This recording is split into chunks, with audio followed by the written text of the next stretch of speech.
जवळपास 4 दिवस मराठवाड्यातल्या तमाम शेतकरी बांधवांना आणि भगिनींना भेटण्यासाठी आलेलो आहे. राजकारण करायला आलोय का? कोणाला दिसत असेल तसं राजकारण, पण मी खरं काय आणि खोटं काय हे पाहायला आलेलो आहे. कारण यावर्षी कधी नव्हे अशी आपत्ती या मराठवाड्यावरती कोसळली. आता मुरलीधर तुम्ही जे सांगितलं की मे महिन्यापासूनच पाऊस सुरू झाला, मुंबईत पण तेच सुरू झालं आणि आजही म्हणजे आपला दसरा मेळावा सुद्धा पावसातच झाला. हे संकट थांबणार आहे की नाही ह्याचाच अजून काय थांगपत्ता लागत नाही. कारण जरा कुठे वाटते की उघडीत पडले की संध्याकाळ होते, ढग दाटून येतात आणि पाऊस सुरू होतो. बरं, हे संकट कमी पडते की काय? म्हणजे ज्याला आपण म्हणतो ना आसमानी आणि सुलतानी. आसमानी म्हणजे जे नैसर्गिक संकट असतात ते, आणि सुलतानी म्हणजे इथला कारभार जो करतात त्यांचं. आता हा बीड म्हणजे तसं पाहिलं तर शिवसेनेसाठी हा राजकीय दृष्ट्या दुष्काळी जिल्हा, बरोबर ना? कारण बीड जिल्ह्यामध्ये खूप वर्षांपूर्वी एकदा आपण प्रचंड सभा घेतली होती, ते शेतकऱ्यांच्याच विषयासाठी घेतली होती, देता की जाता. आणि त्यावेळेला आज आपल्या सोबत असलेले पवार साहेब केंद्रात कृषी मंत्री होते. देशामध्ये कोणत्याही राज्यातल्या शेतकऱ्यांनी कर्जमाफी मागितली नव्हती, ती आपल्या महाराष्ट्रातल्या शेतकऱ्यांनी एकवटून मागितली. आणि त्याच्यामुळे तेव्हा कदाचित पहिल्या प्रथम किंवा बऱ्याच वर्षानंतर देशातल्या सर्व शेतकऱ्यांना मनमोहन सिंग पंतप्रधान असताना पहिली कर्जमाफी देण्यात आली. त्याच्यानंतर आपलं युतीचं सरकार आलं, यांनी जाहीर केलं छत्रपती शिवाजी महाराज कर्जमाफी. त्यातले किती लोकांना किती मिळाले मला कल्पना नाहीये. पण मी मात्र प्रामाणिकपणाने कोणताही अभ्यास न करता, ढ म्हणा पाहिजे तर मला, अडाणी म्हणा पाहिजे तर मला, पण शेतकरी प्रेम करतोय तर मला कोणी ढ म्हणू दे, अडाणी म्हणू दे, पण अभ्यास न करता मी 2 लाखापर्यंत पीक कर्ज माफ केलं होतं. आता आपले जे मुख्यमंत्री बसलेले आहेत ते पंचांग काढून बसलेले आहेत. म्हणजे आता राहू कुठे, केतू कुठे, आता त्यांच्या खुर्चीवर अनेक ग्रहांची वक्रदृष्टी आहे, त्याला आपण काय करू शकत नाही. आता कालच ते बिहारमध्ये बसता बसता पडले आणि पडता पडता बसले, तो भाग वेगळा. पण त्यांनी आता मुहूर्त काढलाय पुढच्या वर्षी जूनचा. आता जून मध्ये जर कर्जमुक्ती करणार असतील तर आता हे खरीपचं जे कर्ज डोक्यावर साठलेलं आहे त्याचे हप्ते भरायचे की नाही भरायचे? कारण जर कर्जमाफी होणार असेल तर हप्ते का भरा, आणि हप्ते भरणार नसू तर रब्बीसाठी कर्ज मिळणार आहे की नाही मिळणार आहे? मग पुनर्गठन जर का होणार असेल तर त्या सगळ्या कर्जाची माफी ही जून मध्ये होणार आहे का, याची उत्तरं कोण देणार आहे? मिळतात उत्तरं. आणि इथे महिला आलेल्या आहेत. लाडकी बहीण योजना खरंच घरामध्ये किती जणींना मिळते? मला प्रामाणिकपणे सांगा, कारण मला त्याचे पुढचे प्रश्न आहेत. मिळतात का? मिळते. बरं, निवडणुकीच्या आधी घरातल्या सर्व महिलांना मिळाली होती का एक दोघींना मिळाली होती? सबको मिली थी ना. आता नवीन त्यांनी काढलेला आहे नियम, घरातील 2च महिलांना मिळेल. नहीं ठीक है, चलो पल भर मान लिया, हर परिवार में 2 ही महिलाओं को ये इस योजना का लाभ मिलेगा. म्हणजे काय करतायत? घराघरात भांडण लावत आहेत. म्हणजे एका बाजूला आपले मोहनराव भागवत माहित आहेत ना, सरसंघचालक, ते म्हणतात जास्तीत जास्त अपत्य जन्माला घाला, नातली जन्माला. मग एका घरामध्ये आई आणि 2 मुली असतील, सासू आणि 2 सुना असतील, 2 बहिणी असतील, 4 बहिणी असतील, मग त्यातल्या दोघींनाच मग कोणाला द्यायचं? सासूला द्यायचं, सुनेला द्यायचं, मुलीला द्यायचं, बहिणीला द्यायचं, कोणाला लाभ द्यायचा? म्हणजे घराघरात भांडणं लावायची. आणि लाडकी बहीण म्हणजे ज्यांना लाभ मिळतो ती लाडकी आणि ज्यांना मिळत नाही ती नावडती. हे कुठले? हे असं राज्यकर्ते असू शकत नाही. राज्यकर्ते सगळ्यांना समान वागणूक देणार पाहिजेत. आज मुद्दामून मी तुमच्याकडे का आलो? कारण ही आपत्ती आल्यानंतर तसं पाहिलं तर मराठवाडा हा अवर्षणग्रस्त आहे, म्हणून आपण ते वॉटर ग्रीड प्रकल्प वगैरे लावणार होतो. पण यावर्षी आखरीत घडलं, पाऊस एवढा येतोय की पुराचे लोंढेच्या लोंढे जमिनीत घुसले आणि जमीनच खरडून गेली. आता प्रश्न असा आहे की जे काय पीक हाताला लागलं होतं ते तर गेलंच, सडून गेलं. मीच पाहिलं त्यावेळी आपत्तीनंतर 3ऱ्या-4थ्या दिवशी आलो होतो, ढोपर ढोपर पाणी होतं शेतामध्ये आणि पूर्ण पीक सडून गेलं होतं. म्हणजे ते पीक गेलं, तरी देखील जे काय हाती लागलं होतं ते परत पाडलेल्या पावसाने भिजून गेलं. म्हणजे विदर्भात तिकडे कापूस भिजला, सोयाबीन गेलं, सगळं गेलं.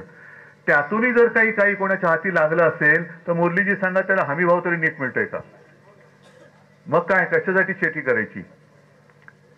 आता सुद्धा त्यांनी म्हणजे गेल्या 8-10 दिवसापूर्वी एक असं एक चळवळ थोडी उभी राहत होती, कर्जमुक्ती झालीच पाहिजे. मला पण बरं वाटलं की चला कोणतरी प्रश्न हाती घेते.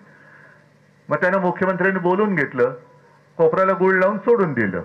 बसा, गुळ कोपऱ्याला गुळ म्हणजे काय, तो गुळ लावला तो चाटताही येत नाही आणि गुळ आहे मग काढायचा कसा, म्हणजे मोह पण आहे आणि काढता येत नाही. मग जून मध्ये कर्जमाफी होणार आहे, मग तोपर्यंत निवडणुका काढून घ्यायच्या.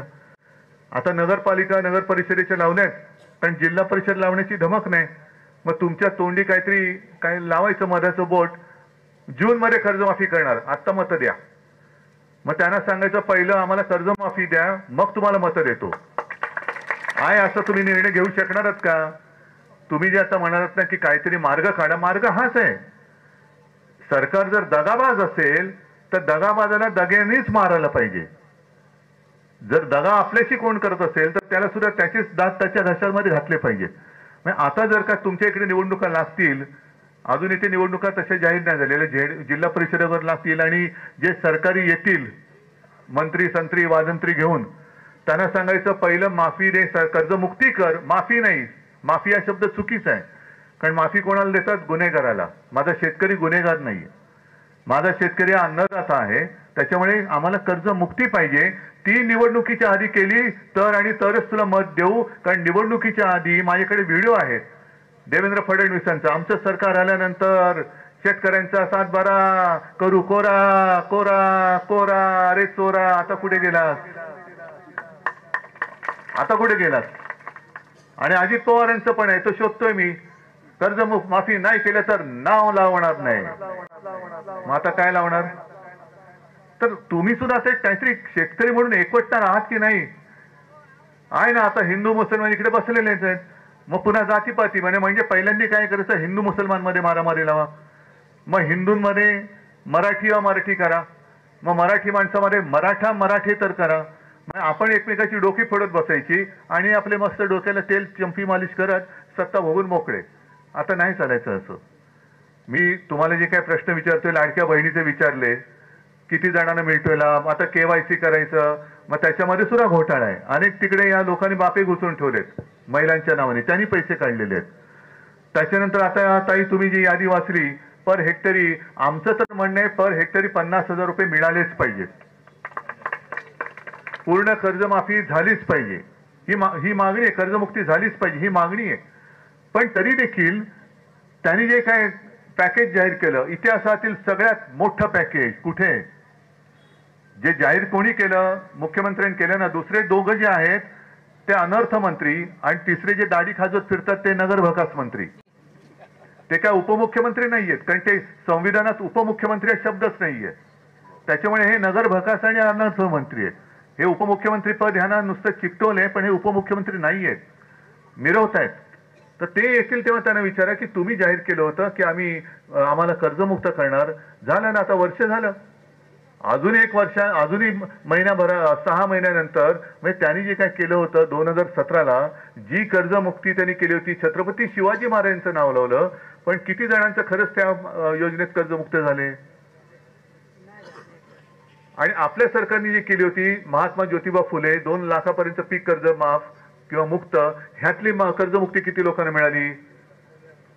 म्हणजे जे पात्र, बरं त्याच्यामध्ये मी काय समिती पाठवली तुमच्याकडे, परदेशी समिती पाठवली? काय अटीतटी शर्ती होत्या? काहीच नाही. तुमच्या खात्यात, थेट खात्यामध्ये पैसे गोळा झाले होते. आता बँकेकडनं कर्ज घेतल्यानंतर बँकांच्या खात्यातच पैसे गेले पाहिजेत ना. मग कशाला तुम्ही जनधन योजना केली? काय ते सगळ्यांची खाती का उघडली? व्यवहार नीट व्हायला म्हणून. आता मुख्यमंत्री सांगतायत की कर्जमुक्ती जर का केली तर बँकांचा फायदा होईल. मग मला त्यांना विचारायचं, जाहीर विचारतोय माध्यमाच्या मार्फत, की बँकांचा फायदा होऊ न देता जून मध्ये तुम्ही कर्जमुक्ती कशी करणार आहात की ज्याच्यात बँकांचा फायदा नाही होणार, शेतकऱ्यांचा फायदा होईल? तोपर्यंत शेतकऱ्यांनी करायचं काय? कारण अजित पवार जे काय सांगतायत की सगळंच काय तुम्हाला सारखं सारखं फुकट, काय फुकट कसलं? राबतोय माझा शेतकरी, ऊन वारा पाऊस कशाची पर्वा न करता माझा शेतकरी राबतोय, त्याचे तो हक्काचे पैसे मागतोय, भीक नाही मागत आहे. बरं, आता त्याने मागे जाहीर केलं होतं 20 बिल माफ. खरंच 20 बिल माफ झाले का? नाही. असं तर हो सांगा, काही उगाच मला तुम्ही बरं वाटावं म्हणून सांगायचं नाही. 20 बिल माफ झालं असेल सरळ हात वर करून सांगा, मला आनंद होईल.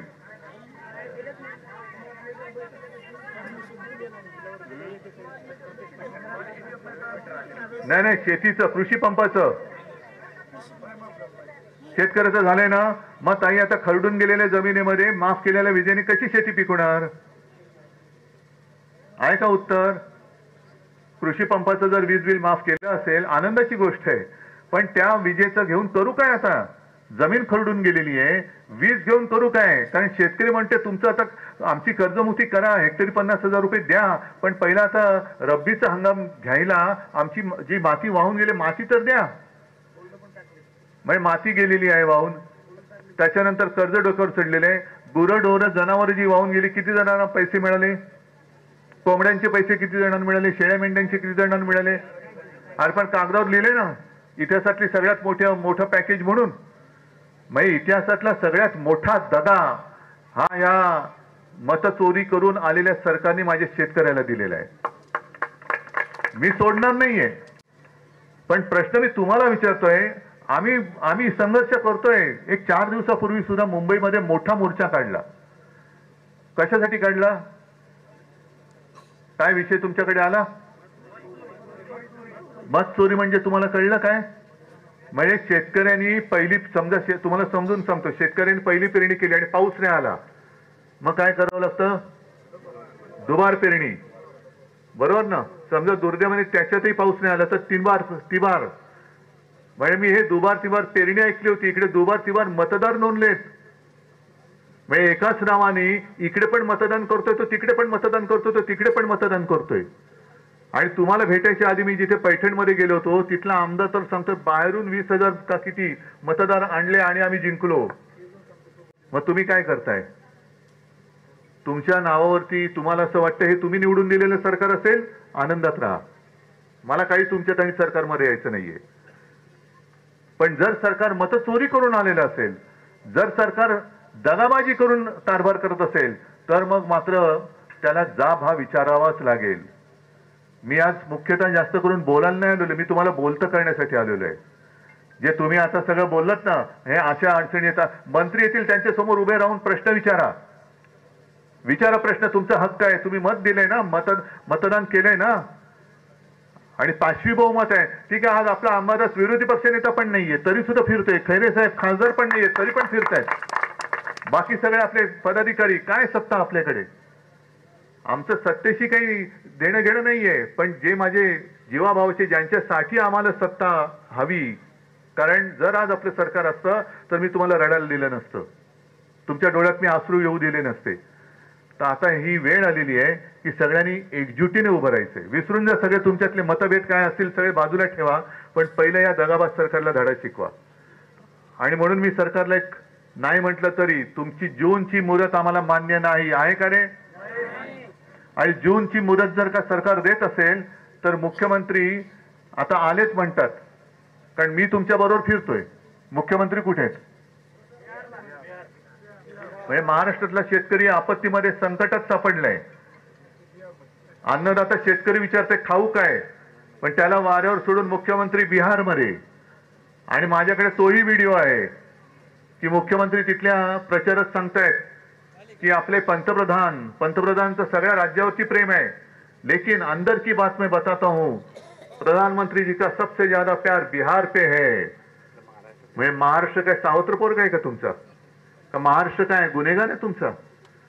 म्हणजे इकडे भोगायचं आणि तिकडे जाऊन मला काही पोटात दुखत नाही. बिहारवरती काय पंतप्रधानांचं सगळीकडे, अगदी मणिपूरवरती सुद्धा प्रेम पाहिजे, काश्मीर पासून कन्याकुमारी पर्यंत पंतप्रधानांचं प्रेम पाहिजे. पण हा आवडता हा नावडता माझ्या लाडक्या बहिणींसाठी कुटुंबातील दोघींना आणि बिहारमधील सगळ्या कुटुंबातील सगळ्या बहिणींच्या महिलांच्या खात्यामध्ये 10,000 रुपये दिले का? निवडणूक आहे. तर हा जो काही भेदभाव चाललाय, अरे जरा नीट जागे व्हा. नाहीतर दरवेळेला काय होतं, निवडणूक आली का एखादी योजना जाहीर करतात, आम्ही याव करू आणि त्याव करू, मग आपण नुसतं बळी पडतो, निवडून देतो आणि मग कपाळाला हात लावण्याची वेळ येते. तर कृपा करा, तुमच्या सोबत शिवसेना आहे, धीर सोडू नका, पण एकजुटीने आता उभे राहा. शेतकरी म्हणून आता एकजुटीने उभे राहा. आणि एकजुटीने जेव्हा सरकारच्या समोर उभे राहाल तेव्हा सरकार कोणाचाही असलं तरी तुमच्या समोर त्यांना गुडघे टेकावेच लागतील, कोणी असू रे. आणि त्याचसाठी मी आलेलो आहे.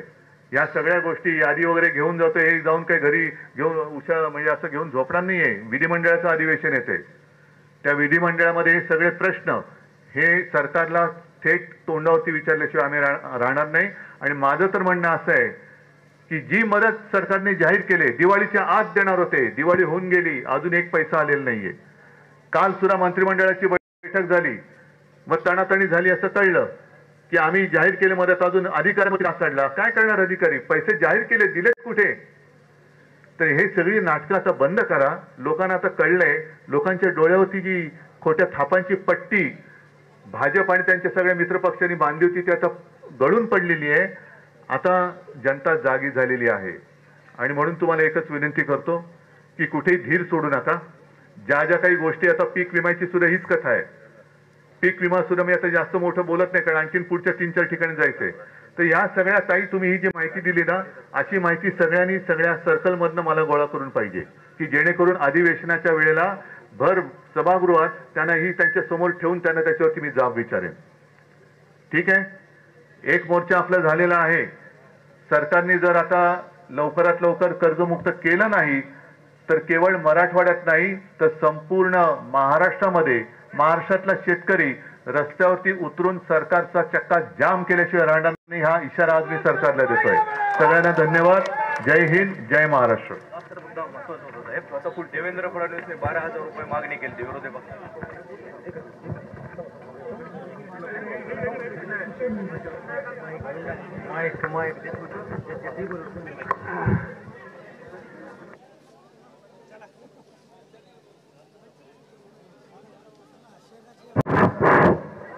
आदरणीय पक्षप्रमुख उद्धवसाहेब ठाकरे आपल्या गावात आले आणि गावापुरता नुसतं